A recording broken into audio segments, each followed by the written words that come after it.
अगर आप कहीं जॉब करते हैं, इस बीच आपको क्लीन शेव करने को कहा जाए तो आपको ये तो करना ही पड़ेगा। लेकिन अगर ऐसा ना करने पर आपको नौकरी से ही निकाल दिया जाए तो क्या होगा?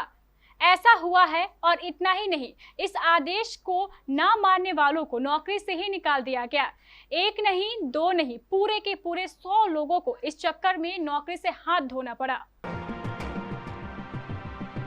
जॉब करना, बन-ठन कर रहना, कोट सूट में रहना, नौकरी के लिए आपको ये सब करना ही होता है। जैसे आप घर पर रहते हैं, वैसे तो आप ऑफिस में बिल्कुल भी नहीं रह सकते, क्योंकि ऐसा करने से इसका असर कहीं न कहीं आपको व्यक्तिगत रूप से प्रभावित कर सकता है। कुछ ऐसा ही वाकया आज हम आपको बताने जा रहे हैं, जहां क्लीन शेव से शुरू हुई ये बात नौकरी से हाथ धोने पर जाकर खत्म हुई है। जी हाँ, ये सच है। आपको बता दें कि ये मामला दरअसल कनाडा के टोरंटो शहर का है, जहां सिख सुरक्षा कर्मियों को लेकर लोकल एडमिनिस्ट्रेशन की ओर से एक आदेश जारी हुआ। अब ये हालत हो गए हैं कि इस आदेश से खूब हंगामा हो रहा है। दरअसल आदेश क्लीन शेव करने का है। जिन्होंने क्लीन शेव नहीं की थी, इसके चलते सिख समुदाय के 100 सुरक्षा गार्डों को नौकरी से ही निकाल दिया गया।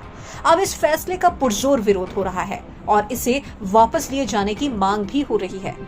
अब आपको हम इसके पीछे का मूल कारण बताते हैं। ये पूरा मामला N95 मास्क लगाने से जुड़ा हुआ है। जी हाँ, मास्क लगाने से। कोविड को देखते हुए लोकल एडमिनिस्ट्रेशन की ओर से एक आदेश जारी किया गया था, जिसमें ये कहा गया था कि सभी कर्मचारियों को ड्यूटी के दौरान N95 मास्क लगाना जरूरी होगा। साथ ही उन्हें क्लीन शेविंग के लिए भी कहा गया। इसके पीछे की वजह ये दी गई थी कि बढ़ी हुई दाढ़ी की वजह से मास्क ठीक से लगाया नहीं जा सकता, यानी कि फेस पर मास्क ठीक से फिट नहीं बैठता। लेकिन इस आदेश के बाद जब सिख समुदाय के लोगों ने क्लीन शेव करने से साफ इनकार कर दिया, तो लगभग 100 सुरक्षा गार्डों को नौकरी से ही निकाल दिया गया। क्लीन शेव से शुरू हुआ यह विवाद नौकरी पर जाकर खत्म हुआ। जब से ये फैसला आया है, सभी तरफ इसका पुरजोर विरोध शुरू हो गया है।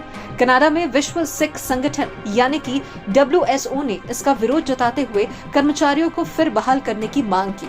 वहीं इस पर सिटी प्रशासन ने कहा है कि अगर किसी ठेकेदार ने शहर की नीति या फिर मानवाधिकार कानून का उल्लंघन किया होगा तो उसके खिलाफ एक्शन लिया जाएगा।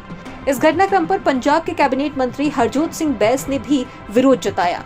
उन्होंने ट्वीट करते हुए लिखा कि दाढ़ी और मूंछें एक सिख की पहचान है, उनकी आस्था के लिए सबसे महत्वपूर्ण है।